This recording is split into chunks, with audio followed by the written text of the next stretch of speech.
बिस्मिल्लाहिर्रहमानिर्रहीम। प्यारे बच्चों, अस्सलाम वालेकुम रहमतुल्लाहि व बरकातुहू। आज जो 12th के लिए हमारा टॉपिक रहेगा वो रहेगा doctor Zakir Hussain and his philosophy of education. तो डॉक्टर जाकिर हुसैन जो है बच्चों, पहले इनका लाइफ स्केच देखते हैं। 8 फरवरी 1897 को हैदराबाद के आंध्र प्रदेश स्टेट में पैदा हुए।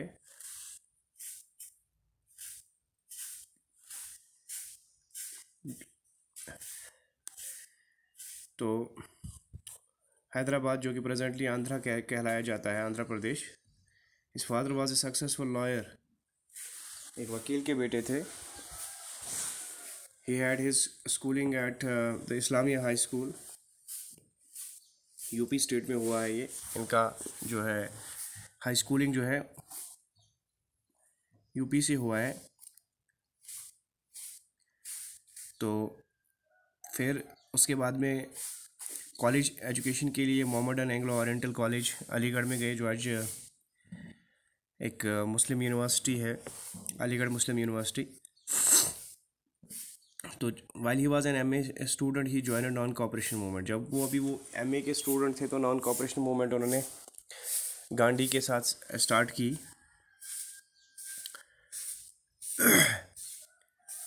The thirst for education and more education did not leave him.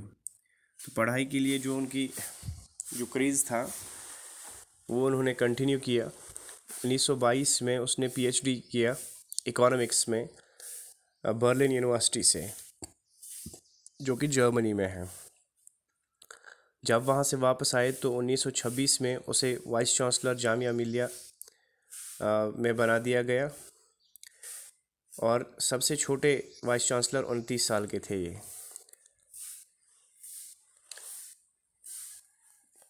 Jamia Millia में उन्होंने बहुत अच्छा काम किया। उन्होंने इसे एक डिस्टिंग्विश्ड सेंटर लर्निंग का बनाया। तो वहाँ पर जामिया मिलिया में इन्होंने 22 साल तक काम किया। 1937 में गांधी जी ने इन्हें इनवाइट किया, किस लिए? National committee of basic education के लिए। 1948 में वो वाइस चांसलर बने अलीगढ़ मुस्लिम यूनिवर्सिटी के, और वहाँ पर इस पोस्ट पे वो 8 साल तक रहे। और फिर 1948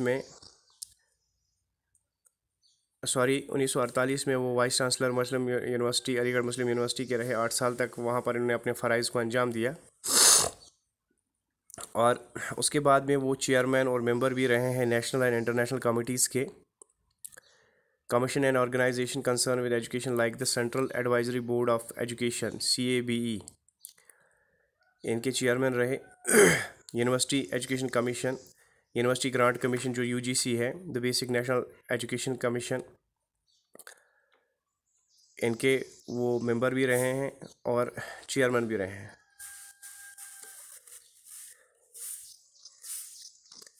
द यूनेस्को और UGC, the basic national education committee, the UNESCO, the world university service, वहाँ पर उसने सर्व किया एज ए चेयरमैन और मेंबर ऑफ दीज कमिटीज़।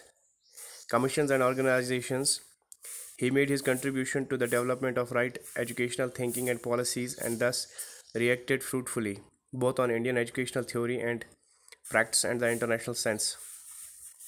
1952 में डॉक्टर जाकिर हुसैन को नॉमिनेट किया गया राज्यसभा में।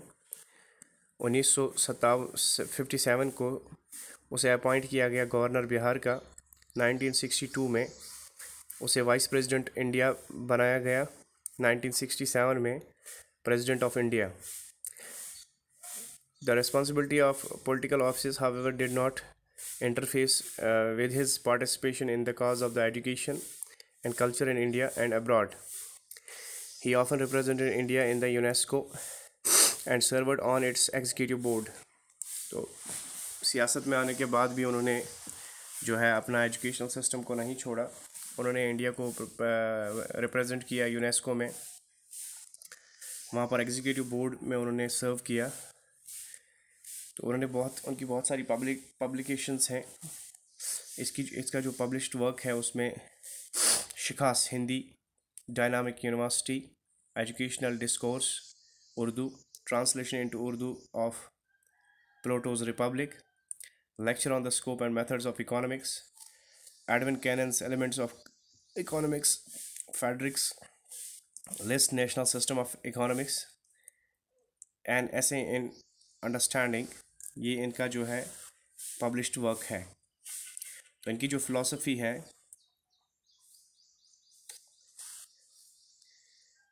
तो वो रियलिटी पे बेस्ड है। मटेरियल वर्ल्ड, रियलिटी पे इन्होंने कहा था कि यूनिवर्स जो है that is real, it is like a living organism having body and soul. There is reality of two words, material and world and spiritual world. दो चीज़ें हैं, एक मटेरियल वर्ल्ड है, एक स्पिरिचुअल वर्ल्ड है। मटेरियल वर्ल्ड पे the material world is the world of sense. Material world को उसने वर्ल्ड ऑफ सेंस कहा। It is the body of the universe, it is the एप्रहेंडेड through sense and through the study of science. It deals with substance. It is a temporal pole of the human concern. तो spiritual world के बारे में उन्होंने जो लिखा, that was the spiritual world is the soul of the universe. It is the primary, the soul which moves the universe. It is the real world of eternal nature. It is apprehended by mind. It is the central core of the personality and final reality. The world of soul experience, the essence. Spiritualism is realized by ideas. Ideas are created in the mind of man. Dr. Zakir Hussain favored the realization of spiritual world. He did not want to have a curving of material things. दो चीज़ों को जिक्र किया, एक material world का, एक spiritual world का। Material बनावटी, स्पिरिचुअल जिसका ताल्लुक माइंड से है, माइंड ऑफ द मैन। उन्होंने कहा कि बंदा स्पिरिचुअल वर्ल्ड में रहना चाहिए, ना कि मटेरियल वर्ल्ड में। ठीक है बच्चे। फिर दूसरा उन्होंने कहा कि मैन, डॉक्टर जाकिर हुसैन ने मैन को कहा प्रोफाउंडर फेथ, उन्होंने जो है मैन में दिखाया। फिर उन्होंने कहा माइंड, माइंड को उन्होंने कहा कि mind is the source, fear, suspicion, bitterness and total inhalation can be wiped out through the proper cultivation of mind. जब आप अपने जहन का अच्छा इस्तेमाल करेंगे, जितना भी आपके जहन में वो सस्पेंस है, जो आपके जहन में फियर है, बिटरनेस है, ये सब को आप किस तरह से दूर कर सकते हैं अपने जहन से। तो अपने जहन में अच्छे अच्छे ख़यालात और कल्चर के लिए आप अपना अच्छा सोचिए, तो आप इससे क्या होगा, इससे आपके मॉरल वैल्यूज़ भी डेवलप होंगे और इससे आप सही और गलत में फ़र्क समझ सकते हैं। फिर वैल्यूज़ की बात आती है। वैल्यूज़ में डॉक्टर जाकिर हुसैन ने कहा, क्या कहा, that he stood for the best values of Indian culture. Indian culture के बेस्ट वैल्यूज़ के लिए वो खड़े रहे। He commanded values like selfless service, secularism and democracy. ये चीज़ों पे उन्होंने बहुत ज़्यादा जोर दिया। फिर knowledge, knowledge is the great power, it cultivates the mind. अगर आपके पास नॉलेज नहीं होगा तो आपका माइंड कैसे काम करेगा। ये आपके जहन को तेज़ करती है, जरखेज़ बना देती है और उसमें नए नए नए अच्छे अच्छे आइडियाज़ क्रिएट करती है। फिर उन्होंने कहा कि नहीं जी, नॉलेज में से नॉलेज ऑफ सब्सटेंस अलग है, नॉलेज ऑफ एसेंस अलग है। Knowledge of substance is given by science and knowledge of essence is given by social science. तो साइंस और सोशल साइंस दोनों ही पढ़ना ज़रूरी है। सब्सटेंस, नॉलेज ऑफ सब्सटेंस अगर आपको चाहिए तो आपको साइंस पढ़ना है, और एसेंस अगर आपको चाहिए तो आपको सोशल साइंस पढ़ना है। Goods of culture. Dr. Zakir Hussain believed that mind can experience absolute value through contact with goods of culture. These culture goods are the products of the society and is represented by its science and technology, art and literature, religion and customs, etc. ये चीज़ें जहन में रखनी है। Culture goods क्या होते हैं, इससे क्या वैल्यू इंसान के जहन पे पड़ता है। कल्चर को लेकर अगर हम बात करें तो गांधी ने भी फेवर किया था इंडियन कल्चर को, डॉक्टर जाकिर हुसैन ने भी कल्चर को फेवर किया। Both were Indian educationists. और इंडिया का कल्चर बहुत ही फेमस है और बहुत ही रिच कल्चर है हमारा, जो कि अब हम भूल चुके हैं। और जाकिर हुसैन ने कहा था कि faith in the past and future, past और फ्यूचर में आपका फेथ होना चाहिए। उसी तरह से जैसे पंडित जवाहरलाल नेहरू, डॉक्टर जाकिर हुसैन ने भी कहा कि फेथ जो है पास्ट और फ्यूचर पे होना चाहिए। इस चीज़ को पंडित जवाहरलाल नेहरू ने भी इसको एडवोकेट किया था। तो इनका मानना था कि future can be built on the foundation laid in the past, and break with it completely is to uproot ourselves and slapless dry up. The future will indeed be shallow or empty if we ignore or forget our past. तो अपने past को forget नहीं करना है, इसे ignore नहीं करना है। अगर आप अपना फ्यूचर बनाना चाहते हैं, इसका जो बेड रॉक है वो आपका पास्ट है। और पावर विद मॉरलिटी पे फेथ रखना। मॉरलिटी बहुत ही एक बड़ा हथियार है, एक बहुत ही बड़ा पावर है इंसान के पास। तो एवरीवन शुड बी मॉरल। और जो साइंटिस्ट एंड टेक्नोलॉजिस्ट हैं, must not forget the social reference and the moral commitments. हमारे जो साइंटिस्ट हैं, हमारे जो टेक्नोलॉजिस्ट हैं, वो काम करें, लेकिन अपने मॉरल कमिटमेंट्स को भी ध्यान में रखें, सो दैट वो सोसाइटी के वेलफेयर के लिए काम करेंगे। As an idealist doctor Zakir Hussain क्या थे? अच्छी सही बात समझी जाए तो डॉक्टर जाकिर हुसैन एक आइडियलिस्ट थे। तो ही transcended narrow theological distinctions. To him, belief was the essential prerequisite of character. Feeble beliefs must be replaced by healthier habits, and irrelevant institutions by progressive institutions.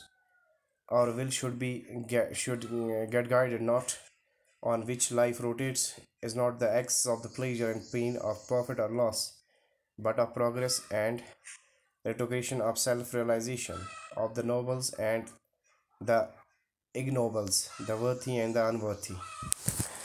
तो आइडियलिस्टिक व्यू जो doctor Zakir Hussain की थी, यही गांधी भी एक idealist थे। अगर हम पंडित जवाहरलाल नेहरू की बात करें, वो भी आइडियलिस्ट थे। तो किसी भी एजुकेशनिस्ट का आइडियलिस्ट होना बहुत ही ज़रूरी है। Educational philosophy of doctor Zakir Hussain, तो जो इनका कॉन्सेप्ट ऑफ एजुकेशन था वो ये था, education as the life breath. एजुकेशन अपनी डेमोक्रेटिक लाइफ के लिए एक लाइफ ब्रेथ है। It can give a common vision of the future we are starving to fashion.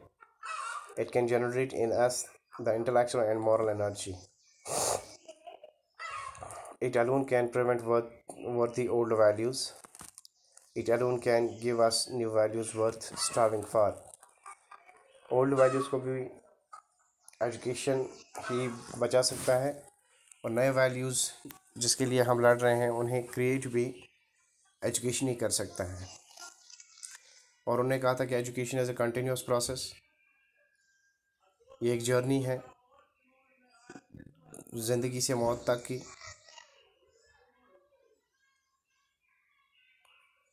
तो what education is not, education क्या नहीं है? Education is not putting information into an empty head. Education ये नहीं है किसी खाली जहन में आप इंफॉर्मेशन भरेंगे। It is not dressing up, ये कपड़ा पहनना भी नहीं है। It's not writing on tablet rasa. It's not imposition of just this system और that system decides ability. It is not synonym with knowledge. ये नॉलेज का सिनोनिम भी नहीं है। और it's not mere learning of 3 hours, जिसमें आप reading writing और अर्थमेटिक कहते हैं, वो इस चीज़ वो ये भी नहीं कहते, ये भी पूरा जो है एजुकेशन नहीं है। It is not synonym with knowledge. Knowledge becomes education only if it is based on experience and discovery. आपकी नॉलेज कब एजुकेशन बनती है? जब आप एक्सपीरियंसड होंगे, जब आप एक्सपीरियंस गेन करेंगे और कुछ नया डिस्कवर करेंगे। It is the process of individual mind getting to its full possible development. अब एजुकेटेड माइंड कौन है? डॉक्टर जाकिर हुसैन कहते हैं one who possesses the following qualities, जिसमें मंदरजा झेल क्वालिटी होंगी उसे आप एजुकेटेड कह सकते हैं। हुई उसका इंटेलेक्चुअल हॉरिजोन, ठीक है, open mindedness and accessibility, positive attitude, moral urge, flexibility and versatility relations, value estimation, ये चीज़ें जिसमें होगी आप उसे एजुकेटेड माइंड कह सकते हैं। इस तरह से जो है आज का हमारा ये टॉपिक क्लियर हो गया। कल एक नए टॉपिक के साथ फिर से मुलाकात होगी। तब तक के लिए मैं आपसे विदा चाहूँगा। अपना ख्याल रखिए, आप जहाँ कहीं भी हैं, अपने घर वालों का ख्याल रखिए, अपनी सेहत का ख्याल रखिए। मिलते हैं एक नए वीडियो के साथ, तब तक के लिए खुदा हाफिज़।